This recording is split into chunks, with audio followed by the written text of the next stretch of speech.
Oh! Well, I guess we're going to have a sample size of 2 for that one.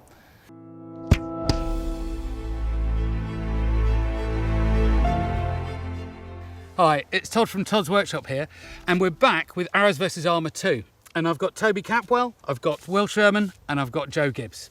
So historian, Fletcher, archer. And we've got bundles of arrows and some sheet steel over there, because what we're going to be doing today is looking at the arrowhead material. Because there were choices that were open to our medieval predecessors. The vast majority of heads seem to be wrought iron. Those are the ones that we find in the museums and on the fields. But there were other technologies open to them. They could be case hardened, they could be steel or steeled. This is mentioned in the accounts as well. And quite what they mean by that, we're not entirely sure. And it seems to us that everyday people use wrought iron because that is by far the most common. But it still leaves the question, do different arrowhead materials penetrate differently? And so we've got a very simple test here today. We have wrought iron heads, soft iron. We have case hardened. We have fully steel, bloomery steel, so made exactly as they would have done it. And then we also have mild steel, because an awful lot of tests that are done these days are with mild steel.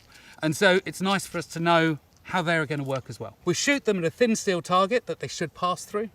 We measure how much of the arrow is left sticking out the back, and that is going to tell us which one cuts through better. Really simple test. So 3 arrows of each type at the plate steel, and we see if any of them are better than any of the others, because we just don't know.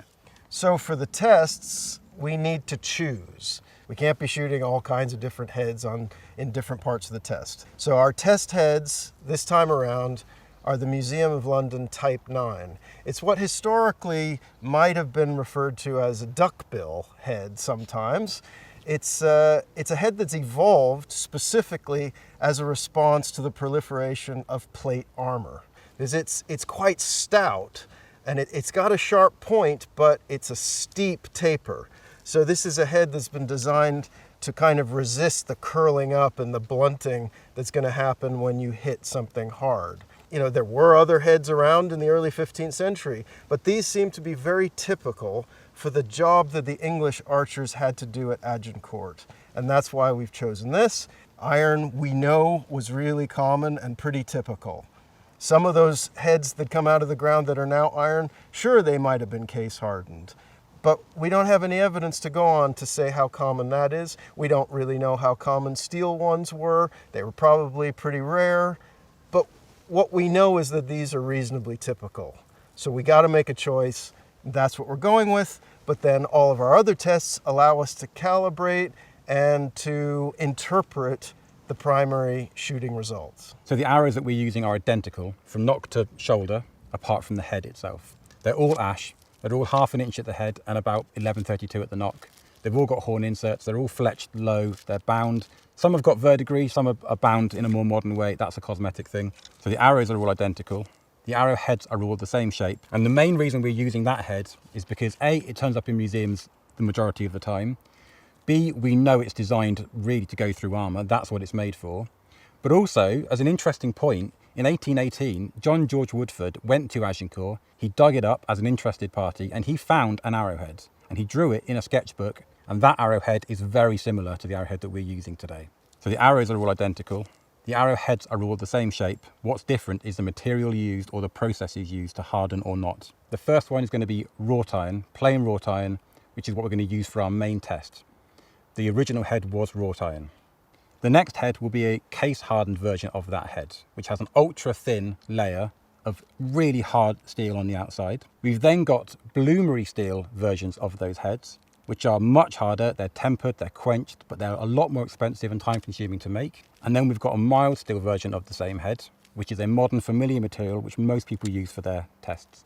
The arrowhead material is a really interesting subject because of all the choices we've got, actually, wrought iron seems to be the wrong one. It's the softest one. It's the one that stands the least chance of going through the armour, we think. But they must have used it for a reason, because they used it again and again. But what really does intrigue me is the other choices. Because if there's a shot which nearly goes through but not quite, maybe it would have done if it's case hardened. Maybe it makes no difference at all. And that's what today is about. So the first arrows that we're going to shoot today are the wrought iron, plain wrought iron, not case hardened. And we'll see what they do as our benchmark.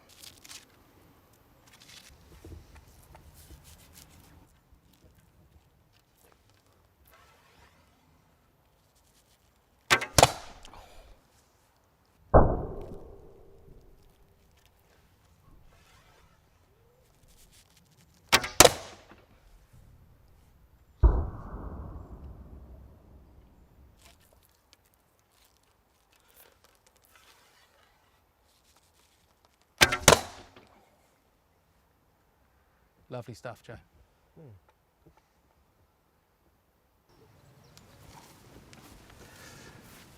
Right, so just put same size arrow next to it. So that is 10 centimetres. It's gone through. Well, 10.5 centimetres. And then 10 again. So amazingly consistent, actually, which is good. But it also shows that the concept behind the test is working, because the arrows from Joe's bow should pretty much stick out the back of the foam normally if the steel was not there. So we've done our wrought iron heads. Got a benchmark? Got a benchmark. Let's go do some case hardened. Let's do it. Case hardened. Okay, case hardened arrows.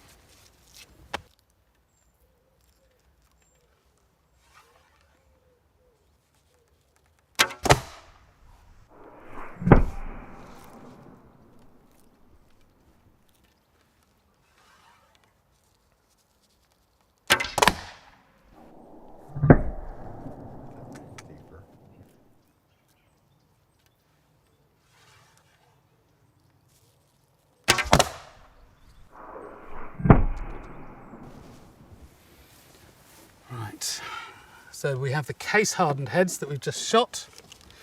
Now I can see immediately this one is deeper. That is, so that is 13.5. 13.5, but ironically, 9.5. 12. So on average, they're going On in average, deeper. it's better. Yeah. Well, it's definitely cut deeper, that we can say. Yeah, that starts to give you a sense of how the different materials behave, so we can allow for that in our analysis. Yeah. Right. So next up, steel heads. Yep. Let's go.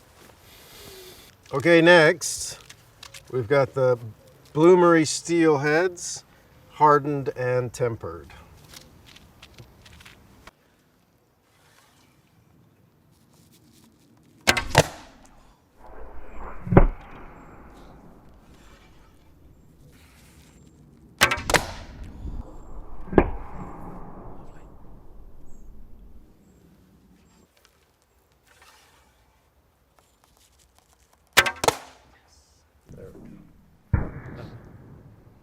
Good stuff, Joe. Right. Okay, bloomery steel heads. Yeah, it's deeper again. So that's 11.5.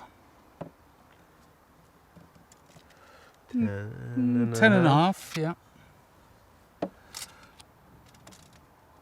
And 10.5. That's interesting. So a bit deeper, but not a lot actually.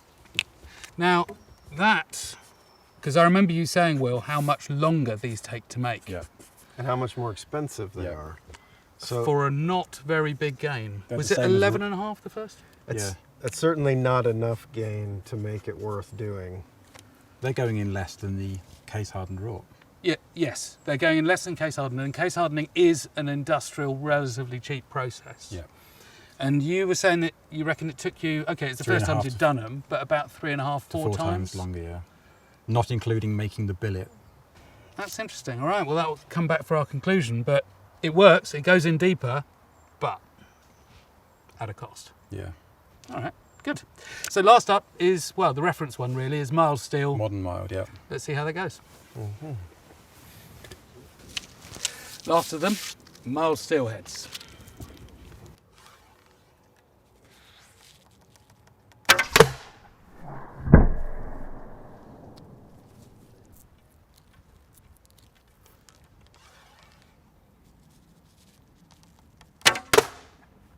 Nice.